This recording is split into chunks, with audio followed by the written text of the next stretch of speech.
Raiders roster ranked in the bottom third of the league. Am I going to scream and yell about that? Well, we'll see. I haven't read the snippet from ESPN.com. We have it pulled up here. ESPN, I didn't see who the writer was, ranked every single roster in the National Football League, and they have the Raiders towards the bottom of the barrel. I will say this, though. I'm trying not to let the biased Raider fan seep into this take, because I made a video last year that has me looking so miserable next to Sean Payton and Colin Cowherd's faces saying, the Raiders are predicted to finish last in the AFC West. Can you believe that? Smash cut to. So, all that to say, we need to accept the fact that on paper, the roster is okay, not great. It's got some holes. You cannot flip the script and rebuild right away. So, without further ado, we're going to get into this article. You see right here, ESPN has us ranked immediately. Can I get rid of this mouse? Nope, I'm stuck with the mouse forever. All right, it is what it is. ESPN has us ranked 23rd. Now, before I get into that, I just want to let you know, patreon.com/ALLaBorde Raiders. This is what I'm talking about when I say you can call into the show, you can sign up and get ad-free versions of every one of my videos. You get videos early, exclusive content, all this good stuff. If you go to the pinned comment and you sign up for the Patreon, these are the two tiers you can do, $5 and $10. It's like a YouTube membership program, but it's on Patreon. There's also an app on your phone that you can get. Also, you can gift memberships to other people. Isn't that fun? And last thing I want to show you guys here is the Discord, the ALLaBorde Raiders Discord, which is completely free. If you join here, you can see we're always talking about different things, Raiders. It's just the things that I made for subscribers. You can go to Game Day, Rumors, Madden. If you go to Game Day, you could see we're just really sad waiting for the season to start. So I just wanted to let you know this is here to join. That'll also be in the description and the pinned comment. Without further ado, let's read what, I don't know whose name the article was written by. Who was it? Let's see. It was multiple contributors. Interesting name. I wonder if it's European. All right, here we go. Biggest strengths from the 23rd ranked Las Vegas Raiders. Defensive line, new year, same strength. The Raiders already had Max Crosby, 7th in the league with 34.5 sacks and first among edge rushers with 223 tackles over the past 3 seasons. And get back one of the league's top defensive tackles, Christian Wilkins, maybe. Edge rusher Malcolm Kuntz will also return. I need to zoom in just a tad. And Las Vegas hopes to get more from a 2023 first-round pick, Tyree Wilson. The defensive tackle depth behind Wilkins and Adam Butler remains a concern, but this unit has plenty of potential. So right off the rip, it's a good start. Biggest weaknesses, secondary. We've talked about this a little bit. Trayvon Merrick, Jack Jones, Nate Hobbs ranked 3rd, 1st, and 10th, respectively, among Raiders defenders in snaps played in 2024. None will return to 2025. Eric Stokes, who didn't work out in Green Bay, could be the team's top corner. Jacorian Bennett, D-Cam, Darnay Holmes, and 3rd-round pick Darian Porter are also competing for jobs. At safety, solid journeyman Jeremy Chin was brought in to replace Merrick, opposite Isaiah Polamau, who graded 37th at PFF among 41 safeties in 2024. The X Factor, offensive line, interesting. Center JPJ. Powers Johnson split time between guard and center as a rookie. At the guard, he ranked 4th in pass block win rate, though this dropped to 20th at center, and 6th in run block win rate, moved up to 1st at center. Wow, he was 1st in run block win rate as a rookie.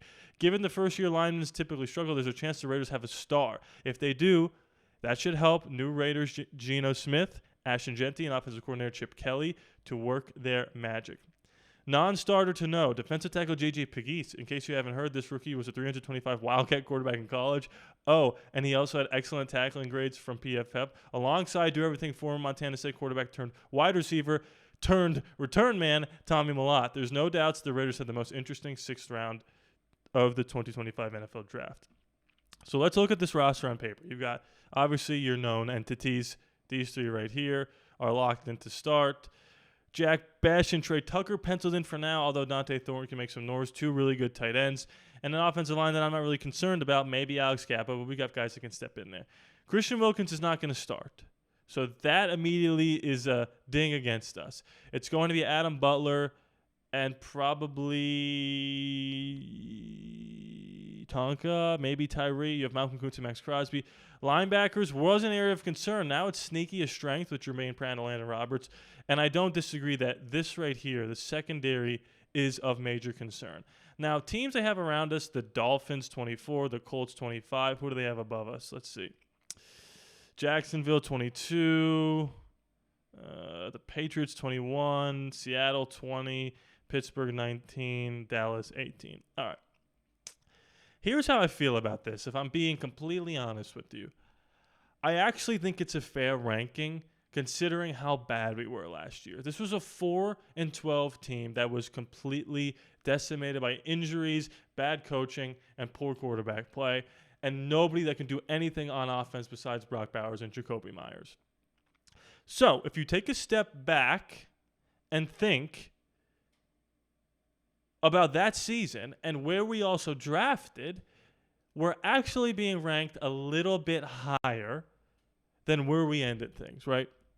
What I will say is that the reason that we are ranked so low, maybe a couple of you guys think we should be in the late teens, which isn't out of the realm of possibility, is just because we have a lot of unknown commodities at positions like quarterback and offensive coordinator and rookie wide receiver that have performed at various high levels, but never on the Raiders. So while you want to say, finally, this roster full of dysfunction has finally turned the page to get the train on the tracks, it's hard to go out and predict that. One day, I think, the Kansas City Chiefs will not win the AFC West.